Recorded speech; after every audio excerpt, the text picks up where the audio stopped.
Driving straight from Kent into Wiltshire, I happened upon a place called the Silver Plough. It was very, very nice inside and had a nostalgic feel. And it also had the best steak and kidney pie I had on the whole trip.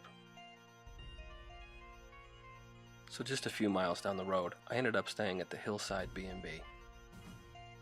I wanted to make sure I had a good night's sleep because there's just so much to do in Salisbury.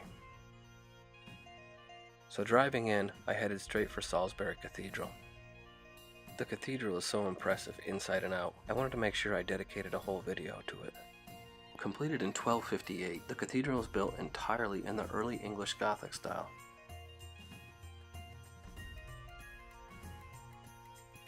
At an impressive 404 feet, the cathedral spire soars overhead as Britain's tallest.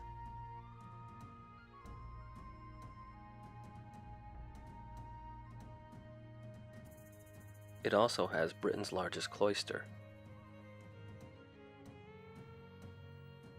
and the largest cathedral close, consisting of 80 acres. Needless to say, it's a very impressive structure and only gets better when you get inside.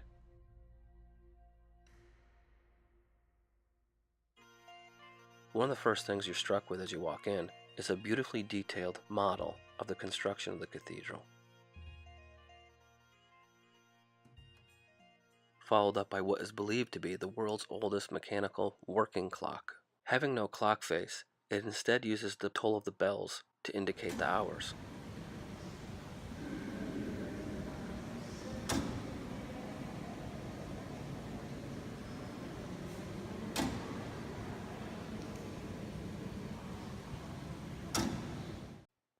The cathedral also has the feel of a memorial, with many battle flags and dedications to so many regiments throughout history.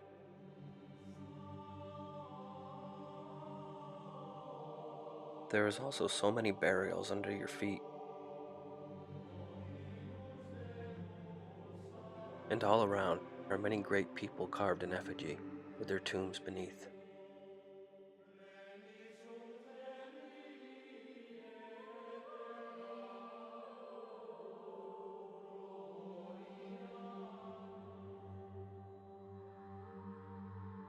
The sight of knights of old and their eternal resting place is haunting.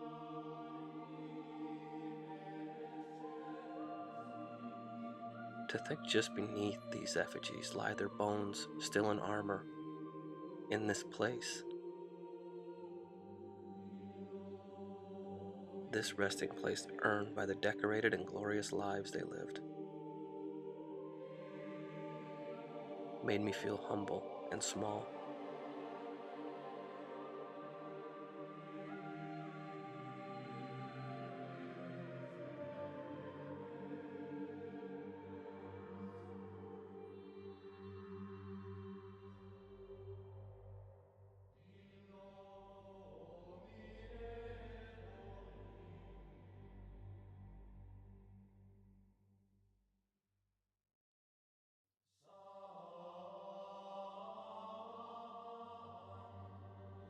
Some of the stained glass can be dated back to the completion of the cathedral, along with some of the furniture inside.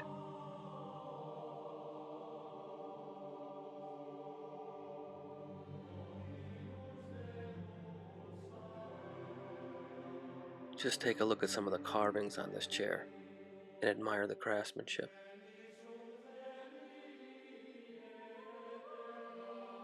There are so many things inside to capture your imagination, but I found myself just sitting on a bench, admiring the architecture and the painted ceiling.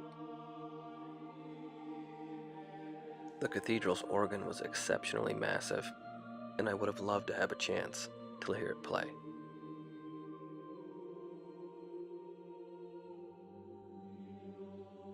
The colorful altar was just beneath the tall spire.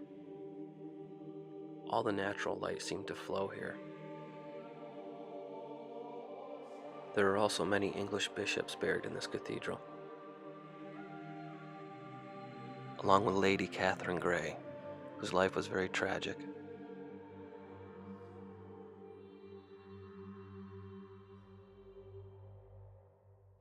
Having one last look around the cathedral, I went back out to the cloister to see the chapter house. The chapter house is a section of the cathedral where all the heads of the church meet to discuss cathedral business. What makes this chapter house unique is that it has the best surviving of the 4 original copies of the Magna Carta inside of it.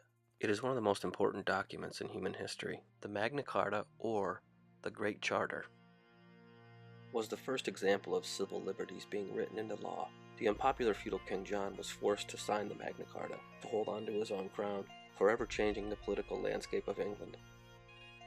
And here it is, right in front of your eyes, almost untouched by time.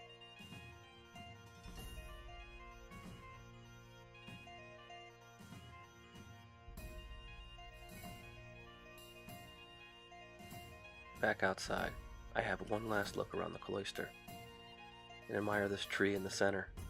I wonder what that tree's memories are, if it could tell a story. Who planted it, and the many changes it must have seen over the years.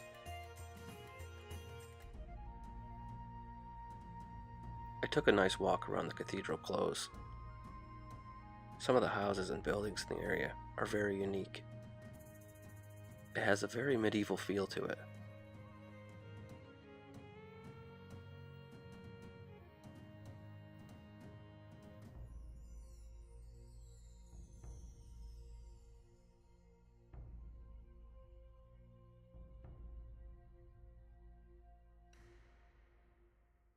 I just sat in the grass for about an hour outside, admiring my surroundings, before I decided it was time to take off and head to my next destination, which was also in Salisbury, Old Sarum, and then Stonehenge. If you like my video, please give it a thumbs up, and thanks for watching.